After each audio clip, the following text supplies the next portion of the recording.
Birdie.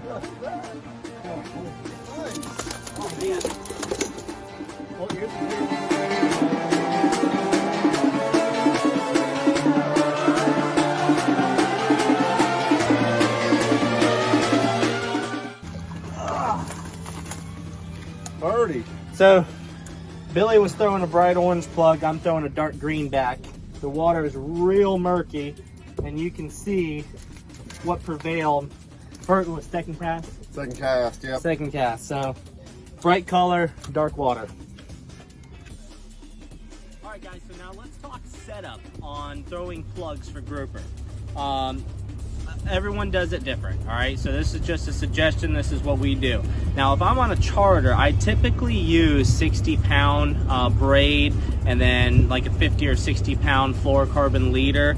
But when we go out for ourselves like this, the goal is always to catch the biggest grouper. So we up the ante a little bit and we use a bigger pound test. So I'm using 80-pound braid with a Fenwick extra heavy rod and then a 6,000 Penn Battle, the newer edition. And then I use an 80-pound fluorocarbon leader made by High Seas.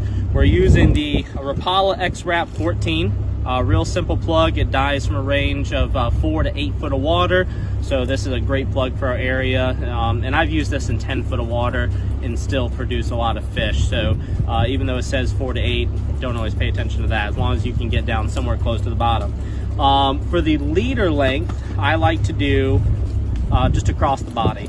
So typically, you know, arm to arm, hand to hand, however you want to call it. Let's say 3 feet a leader. You could use a little bit more, but then it gets to be a pain in the butt for casting. This way you don't have to reel up or don't have to let out as much line. So for the knot that we use, this part is important. We do a simple line-to-line knot for fluoro to leader. Nothing fancy as long as it holds.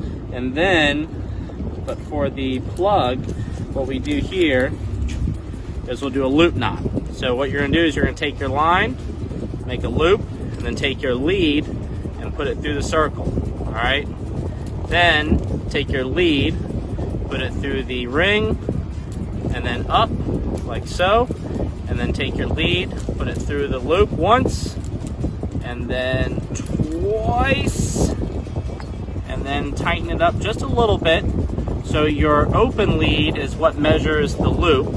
Your long lead to your line is what measures the tightness.